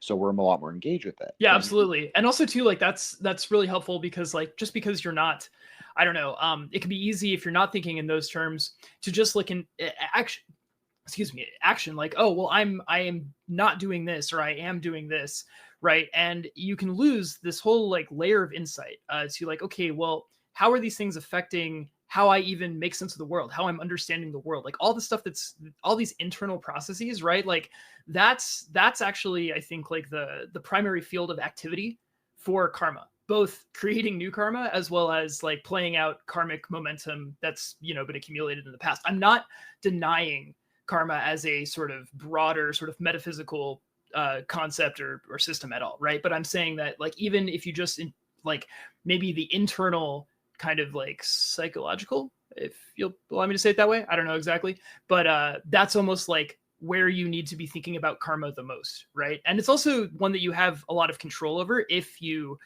bring it to the forefront and dedicate like diligence to it, right? I totally agree. I'll even let you use the dreaded psychological, because it completely makes sense in that way. And that's a good way to think about it. That's a very 20, like we're 2025. Like that's a very 2025 way to think about it in a good way. Like it makes sense. It's true. And it describes something about Dharma that is fundamental. So, I mean, you have to use, like, you know, the solar is. I'm just saying this for the people who are listening, is that you have to use the words that are available to you, like the tools that are available. Like that's what it is. So that's a perfectly good hermeneutic to get people thinking about karma and like what it really is. And I think that also goes along with like will, because you were talking about something about will, and I was thinking to myself, like, this sounds like the self-power versus other power kind of dialectical argument that happens in Tantra sometimes, and that's beyond the scope of this. But it's like, I think will in a dharmic sense is like, do you take control of yourself all your aggregations? Do you take control of your practices?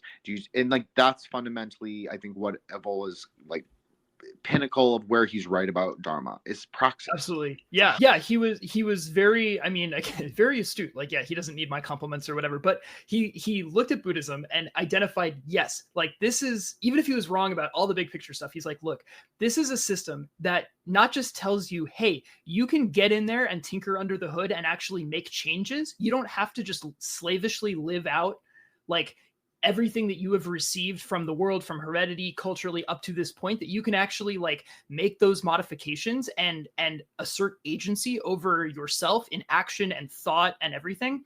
But he also said, hey, look, these guys seem to have a lot figured out just in terms of pure tech, right? Like of all the places you can look. And that's ultimately what brought me to the Buddhism book from the alchemy book, right? The alchemy stuff is incredibly interesting, but it's very, very high level. It's very abstract. There's not a lot of like step-by-step technical, hands-on, like practical guidance for how to get things done. It's like step 1, step 2, step 3. Oh, now you're beyond the gods. Congratulations. Like, oh, well, thank you very much. Right. But there's a lifetime of work embedded in those like first 2 or 3 steps. Whereas with Buddhism, what he recognized is like, hey, look, this tradition has not been destroyed, both in texts and maybe we can get to this a little bit later, but the actual like, living traditions in schools and communities of Buddhism, that's kind of a different thing. But even just in the text, everything that's been lost and gutted and stripped away and eroded in the Western Aryan or Indo-European traditions, right? We have fragmentary access to the thought of the Neoplatonists. We have incredibly piecemeal and derivative access to what like the Northern Germanic and Northwest European peoples thought. We have basically zero access to the Celtic, quote unquote, Druidic tradition, which again, these are tragic losses. I'm not trying to elide over that, right? But the reality is, no matter what your ethnic background, no matter what your predilections, your aesthetic preferences, like even if you want to be like I don't know, Odin's top guy or whatever, like you have to acknowledge that you just don't have access to not just like lore. You got some lore with the Eddas, let's say in that case, but you don't have any of the tech. You don't have any of the practical, like how these people actually went about implementing these things, right? Like how does one be, I don't know, a Gothi? Like how does one, actually commune with the gods in any sense, right? And it's people just winging it.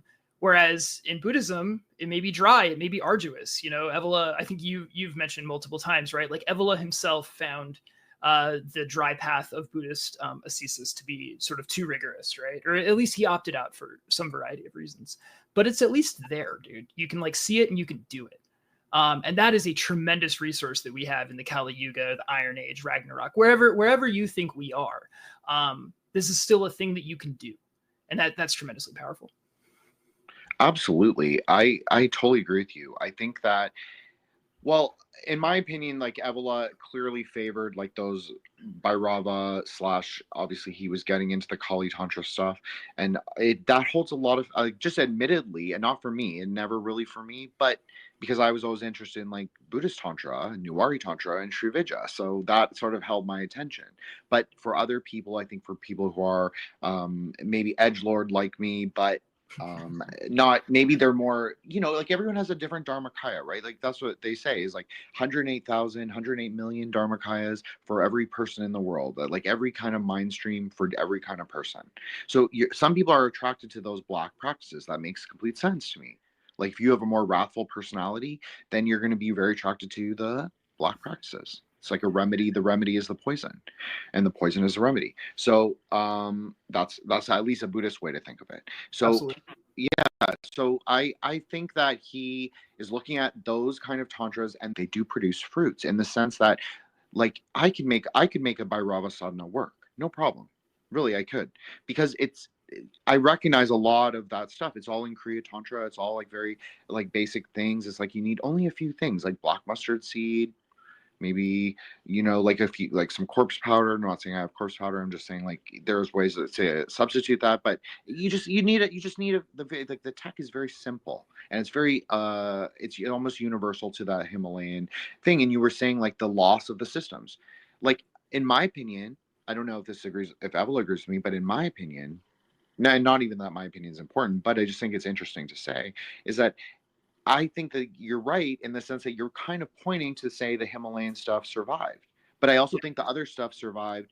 I think it just, people forgot what the meaning was. And I think it didn't survive in the form that people are quite, like it doesn't exist in like the, what example did you give? Okay, so I'll use the the non-Odinic example, but the Druids. So I think it exists. It just doesn't exist. It's not like knowledge of the Druids. It's like, yeah, it's in Christianity, it's in Catholicism, it's in maybe some secret Gnostic sect or something like that. That's how it survives. It just doesn't survive as it originally was. Yeah, and this kind of maybe gets us pivoting to the last major thing, at least that I kind of was hoping to talk about today, which is the severe challenges of doing capital T traditionalism, right? And it's exactly what we're talking about, or one of the chief issues with it is you get into this kind of like epistemic no man's land, right? Where on one hand, you're acknowledging, you're like, hey, look, we are in this severely degraded age, right? So everything is backwards looking. We are inclined to be incredibly skeptical and wary of anything that presents itself to us now. Like, you know, and he's constantly mentioning this in Doctrine of Awakening, for example, like, oh, what we have now represents a tremendous slackening of spiritual tension, right? It's degradation, blah, blah, blah, blah, blah. However, there remains the possibility of restoration, either at the level, at the institutional kind of more organized level, i.e. the original like historical Buddhist Sangha, right? Like of the historical Buddha, he would point to that and say, well, that was a legitimate and successful, at least largely successful for a while, restoration, right? Of the tradition. Maybe it didn't get us back all the way, you know, it didn't just like cut through Kali Yuga and, you know, get us to the Satya Yuga, of course, but it did get us a lot of the way there, right? It rectified a path. Okay. And then he still holds the possibility open for individuals, essentially self-initiation. He doesn't really talk about this a lot in Doctrine of Awakening, but he talks about it, I mean, endlessly in other works, right?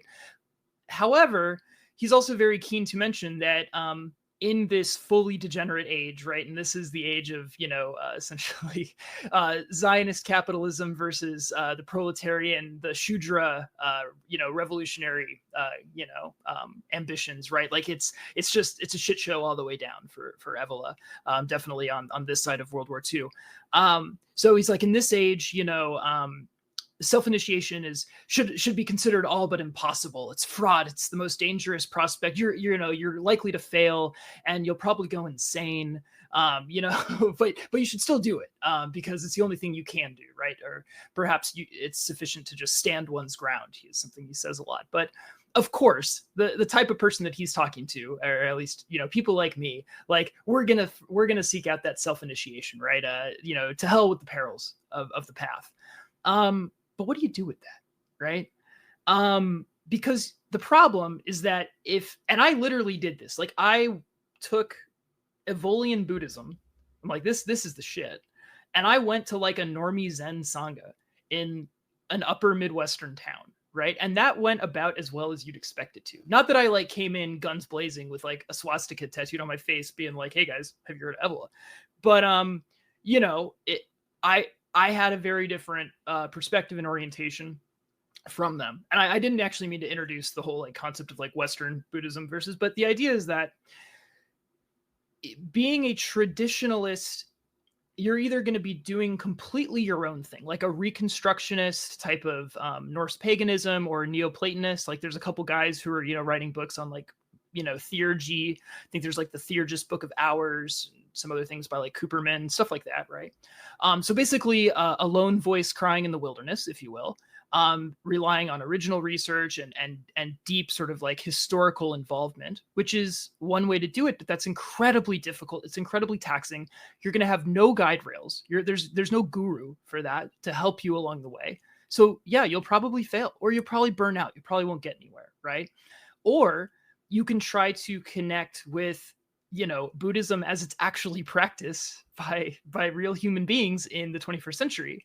But their understanding of what they're doing is probably going to be fairly different from you know, how a traditionalist would understand what they're doing. Again, not that these things are irreconcilable. They're actually really fairly reconcilable, all things considered. But, you know, it's like there's always going to be a disconnect. And, you know, I remember asking you at one point, like, is it even possible? Like, is it even possible for a traditionalist to accept that, like, I don't know, some Tibetan, like, wild man, you know, in Eastern Tibet in the 19th century, Dujum Lingpa, who's the, you know, the sort of wrote a lot of the root texts that I work out, like, just had this direct access to the Lake-born Vajra, right? And just received these visions. Like, how do I reconcile that, like, with a sort of the traditionalist episteme of everything is fallen, da da da? Like, should I even take this at face value? Like, how would I even go about practicing, you know, like, and engaging with these sort of revealed texts as a traditionalist? Like, should I trust them? Should I only trust myself and my own noetic knowledge that I've gained? But, like, how do I even get to my own noetic knowledge if I'm basically cutting myself off from the techniques that are being taught? You know, like, there's just a lot of kind of snags in this plan. So, of course, extremely brilliant, very interesting, every single point. Self-initiation, possible. But, you know, Tantra resolves this very easily, very beautifully. Even hearing one original primordial seed mantra, one time, that can serve you for the next however much samsara surfing you're doing. One time, one recitation is worth 10,000 lifetimes. That's what even they say. So the reality is like you control it. Like you said this before, Buddhism is dynamic. It's about transforming yourself right now. It's about the right now. And that's why that presence of like mind, that even Rigpa, it's why it's so important across the yanas. Because this kind of like the eternal truth, or not eternal truth, but primordial truth in a way, is that it exists across the timelines as well. And so transmissions, okay, so I take them as real because it's real. Like, what else are we doing if not having like noetic experiences that we can then recognize other people's noetic experience? Like, what is the point otherwise? Are we just trying to eject ourselves? Like, yeah, I'd love to eject myself. I'd love to, like, you know, go to Kachara, dance to the dakinis for the rest of, like, you know, be in that world. That sounds great to me. But the reality is like, I'm here. So I think that for me, it's wisdom science. I think that's what it comes down to. And I think this speaks to like I know we're talking about traditionalism, but more my axial age perspective is that I think it makes sense for that. I think we are in flux. We're able to change. We're dynamic. And Buddhism accounts for that. And it says that you are not the same person that you were 5 minutes ago, and you're not the same person you were 20 years ago. And so now that you have that knowledge, like, what do you do with it? You have the knowledge that maybe rebirth is real, karma might be real. Like, what are those things? Conceptual, but like, treat them as real. Okay, so what do you do with that knowledge? And that's what the whole purpose of wisdom science really is like this kind of consciousness and theurgy at the same time, like understanding what those two things really are. Yep, that's my opinion. Yeah, and the important thing is that you can actually like evaluate that this works or it doesn't work. I mean, the Buddha himself invites people. He's like, no, you shouldn't take my, you know, my word for it. You should, you know, follow the practices, assume provisionally, like, for the sake of the practices, assume that it's legit, just so you can have some degree of confidence to like ground you, but then see what this does for you. And this to me was something that was incredibly appealing about Buddhism, both just as an overall like approach, but also, so when I was doing the sort of meditational program that I kind of cobbled together for the alchemy stuff, I found that I was hitting, and I have no problem kind of discussing this stuff, if you're down. So I was hitting a wall because I would go through Negredo, and then I would experience pretty much as described, the sort of like liberated fluid light of, you'll see it described as mind, spirit, the alchemist, Mercury, that kind of stuff, right?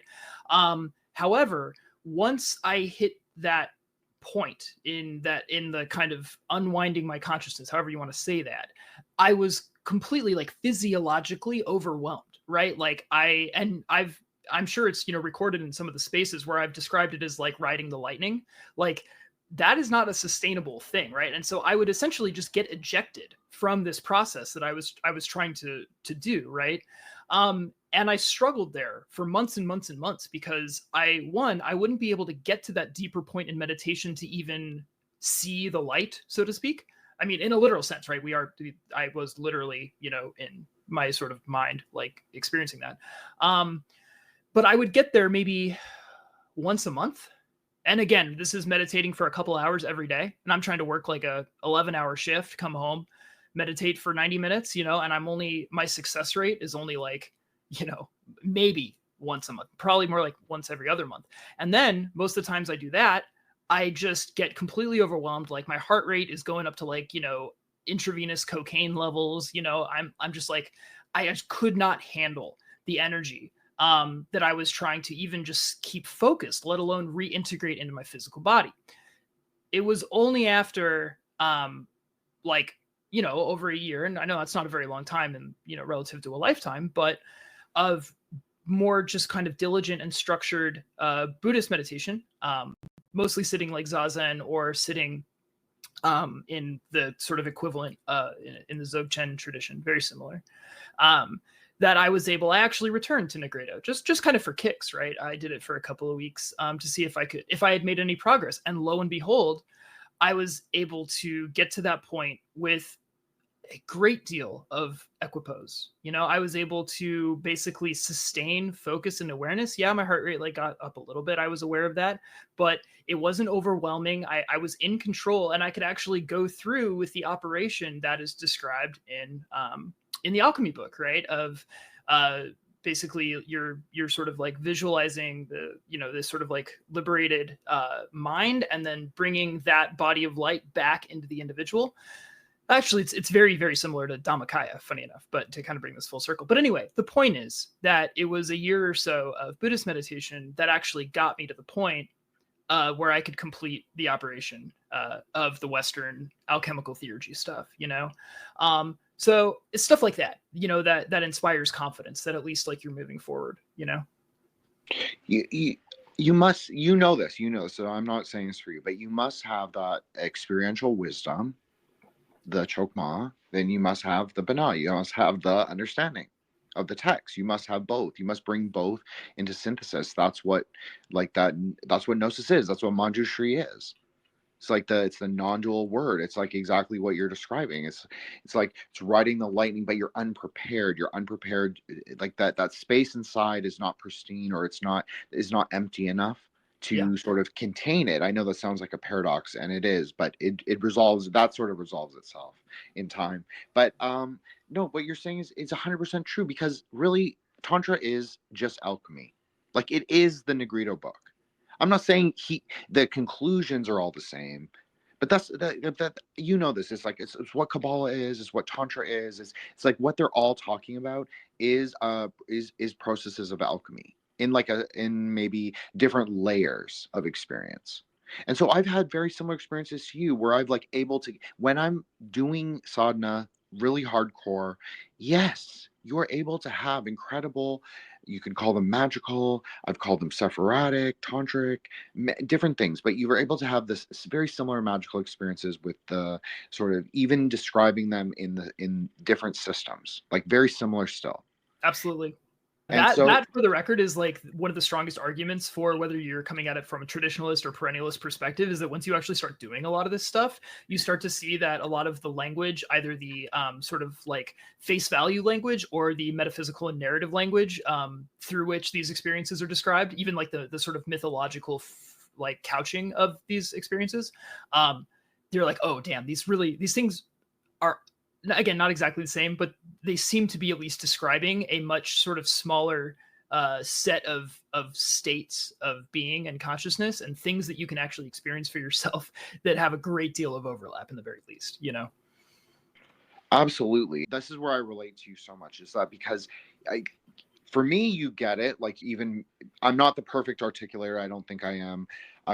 it's hard. It's hard to even translate into words, much less into a systemic way or an ontological map of what even I'm referring to. But that's why I often use Kabbalah, just because it's a for me it seems very simple but very complex. It's kind of it has all the layers that I need, at least superficially. So to describe my same tantric experiences, but I really practice tantra. That's what's interesting. Mhm. And so but I agree. I think that you're having such similar experiences because there's something true about it. Like the experience of the threshold, the experience of the lightning, the experience of the dragon, the experience of the maiden, the experience of this, like all and light. Like you said it so many times. You said it, and I've even heard myself like describe it very similarly. Like in the way that like we're describing the same thing in our own, you could say, dialect, and but it makes sense to me.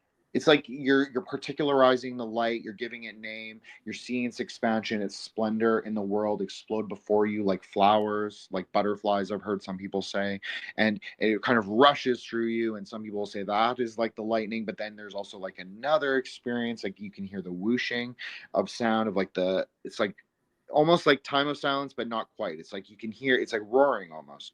Yeah. And Yeah. so there's all these things that are accounted for that I find really interesting. It's like we are honestly all going the same place. So what I would say in conclusion to that is that, in my opinion, the best way to get there is with like loving kindness, like bodhicitta. I know that like this comes across as probably like very lame to some and not edgy enough, but what that even means is very complex, as you know, Solar. And so I think that's a good place for people to aim for. For I sure. think there's a reason why Tara is venerated in all the layers, like more than Kali, more than any of the other goddesses. Yes, of course, I like the red goddesses, but like Tara is, she's very accessible, and it's saying something about the sort of you could say traditionalist nature, that kind of Satya Yuga deity, because who is Green Tara at her core? Well, she's really Arya Tara. Yeah. She's really Absolutely. white Tara. So like if that's the primordial truth, then that's what you should aim for. And that's just my opinion, obviously, but I think it kind of it's something that makes sense. I don't know how to describe it. It just makes sense to me. Yeah, absolutely. And while we're on the like the normie pill end of things, it's funny. So I mentioned the rush, particularly like the audio, those kind of aspects, because I got to a point. I mean, I say I got to a point. I'm where I'm at now. I experienced that with a pretty high degree of frequency, just like even sitting in zazen. If I allow myself to kind of go along a certain kind of path of things, and I brought it up to the Soto priestess, but who I sit with, and again, she's a giant Jewish libtard, okay, but I think in this case she was entirely correct, which is like, yeah, that's cool, that's normal, but like don't aim for that, right? And this is something where the Jewish libtard Soto lady and Evola are in perfect agreement, right? Which is that one has to give up both hope and fear, and that includes like clinging to experiences of all kinds, including those of the first time you cross the abyss, the first time you do X or Y. I think that's really like good and necessary advice. Even recently, I had the experience of I've had it a few times now, but the first was really profound, right? Because you always remember your first for I don't know how long, because I didn't have any conception of time when I was experiencing it, but slipping into a completely like disidentified state where I sort of experienced all of the sense input and all, basically everything that I had access to in my awareness as being like arbitrary, not mine, basically the checklist of like things that you experience. I don't know how long I sat in that state, probably not too long. I wasn't even really trying to meditate. I was just like in bed, like kind of pseudo meditating. I slipped into it. And what I remember though is when I first started to slip out of it, actually, all of a sudden I experienced like the most intense vertigo I've ever experienced in my life. I both literally, like physically, and sort of conceptually felt like I was falling, because there was this moment of transition where I sort of snapped back to my sort of normal individuated kind of sense of self-awareness, but I still didn't have anything to hold on to, and I just felt like I was falling. I was like completely freaked out, and even at a conceptual level, like I was like, oh my god, like how am I supposed to live like this? Like if I'm not actually like the sort of contingent person that I am like on a day-to-day basis, like Joe Normie or whatever, you know, just like living my life like along a certain routine according to certain ideas and stuff. I was like, oh my god, how do I like do this?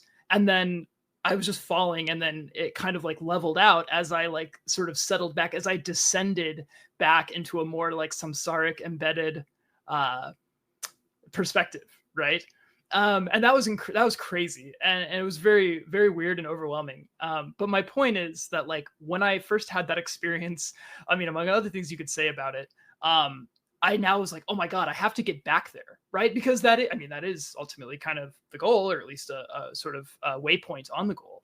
But it basically killed my meditation for the next like, I don't know, month, because I was just chasing that. I was like, oh fuck, I excuse me, I shouldn't curse.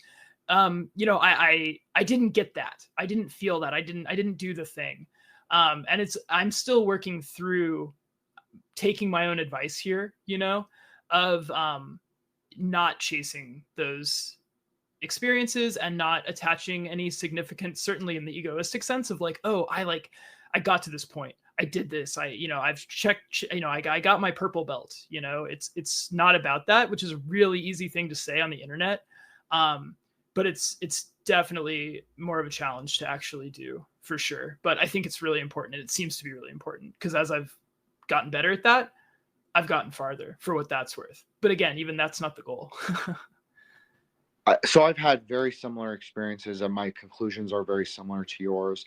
It's like the libtard lady's right. She's 100% right. She must be a very experienced meditator. You do not chase the dragon. There's a reason. I know that refers to drugs, but in some ways you could say it refers to bliss consciousness. So she's right. You cannot put yourself in the experiences. It doesn't make you special. I think that's what is the crazy thing. And I sort of got this. I got it later. It took me about a year after my like more profound experiences to sort of be like, calm down. This was a long time ago. This was not really recent. I'm not special. A lot of people can do it. I think that's what's really cool, is that a lot of people have incredible experiences. It's like, where has this been my whole life? Really? Mm-hmm. Like I was chasing it with magic. I was chasing it with all these other things. And it was like, wow, really, your mind can just like do it if you know how to do it, if you know what you're doing. And so, but I agree, you can't chase those experiences. So just try and do the practices. That's where it's so practical. It's like the action in the world every day. Well, that's a great way to build capacity. And so I think that also brings up the idea of like, how can just like a normie everyday person like do it? Well, you have to build capacity. You have to build your prana. You have to build your shakti. That's like that's what everybody's doing. Like whether they're doing sex magic, whether they're doing zazen, whether they're doing mantra japa, whatever it is, it's all to build breath capacity. Mm-hmm. And breath is kind of like primordial.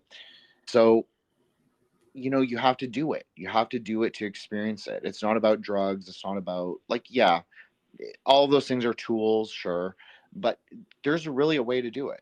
And Buddhism has, as Solar said, like some of the best spiritual tech that we have, like very practical, very like accessible. And yeah, some of it's cultural, some of it's hidden in like embedded within mythology and within like the stories or the Puranas or the sutras or the more psychedelic of the tantra. Like, tantra is very psychedelic, so it can be hidden, all those things, but really you have to do it. It has to be more than like an armchair process. And absolutely. I think this is, I think you're totally on the same. Yeah, and just careful too, because like I introduced this language, and I just want to make sure that like I don't know, I don't want to send the wrong message here. There can be a danger in approaching these things as tech, because that's actually I've used that language frequently, but my understanding of that has changed, because you know there's a whole sort of there's a whole community of people that thinks that way about Buddhism specifically, and I'm not as familiar with these folks, but the jhana crowd, right? And you can get into this. Okay, here's the difference: is that you can look at it as tech, but have two different orientations toward it. The first is what I would like to think, and sort of what I at least aspire to bring to things, which is I look at it with an open mind. I'm willing to consider the stuff that I can't immediately verify as true. A lot of the sort of bigger issues, the metaphysical stuff, the stuff that I maybe haven't been able to see because, of course, I'm not at that level of attainment yet, or there's things that don't make sense to me. I just kind of approach it with a neutral, open mind, which again sounds great. It's difficult in process, but that's different from the approach of, hey, Buddhism has all this like cool tech that you can do. I'm going to approach that from basically my unexamined priors, or my thinly examined priors of a Western materialist kind of, perspective, right? And just approach it as like these cool like consciousness hacks. And again, it's not that you won't get anywhere doing that, but I think at least some like flexibility of view is really important. And I'm not saying that none of the jhana crowd people like have that, but it does seem to be, it is a vibe that you get. I don't want to shit on anyone else. So that's kind of all I have to say about that. But like, you can approach this stuff as raw tech, but just have a little bit of metaphysical and epistemic humility when it comes to the stuff that you're not willing to embrace wholesale, just like let it develop organically from your actual experiences and your actual intuitions and actual like whatever you bring back, like from your noetic experiences, like have an open enough field to where those things can actually like take root and grow on their own, instead of starting to take root and being choked out by these sort of cultural background presuppositions that you came into this with, that you were too nervous or whatever to like actually let go of, and only you can know that. I'm not trying to preach, but just have enough like self-awareness to like, be able to handle that. So I'm so glad you said that about tech, and because I 100% echo your opinion on it, and like the way you articulated it was great. I agree. And I also think I'm very simple in some ways. It's just like, I think all these resolutions can just be done. Like, you just go sit, just recite the mantra, like, go try it at least. And if that works for you, great. If it doesn't work for you, okay, well, you have to, you have to go retool, and that's okay. And I think that we are in maybe perhaps a transitional sort of phase. At least we appear to believe we are. I think that traditionalism is like more of an idea that we'll carry with us, like that we can refer back to. It's not really a destination that we can return to, but maybe something that we can build upon, you could say, in the future. I know this is also an idea that you are interested in, and I would love to have you back, obviously, to discuss metapolitics at length. But sure. This was an incredible conversation. One of my favorite shows probably I've done in the last, I've done some really cool things that haven't come out because I'm a slow editor. But honestly, Solar, thank you so much. Really appreciate it. Amazing conversation. One of my favorite people, like hands down, and appreciate you. Happy to be here, man. Thanks for sitting down. Do you want to plug your Twitter and yeah, nothing else to plug. At solar_exile, come hang out with us in the Grey Lodge. We do spaces, I think currently mostly on Friday nights, sometimes Saturday, as it happens. But yeah, we're on Twitter. Come say hi, and feel free to DM me. I love talking about this stuff. I'll do my best. Don't think of me as like an inaccessible, highfalutin, successful author. I'm just some guy, and I love the back and forth. So yeah, thank you guys, and thank you, Jin.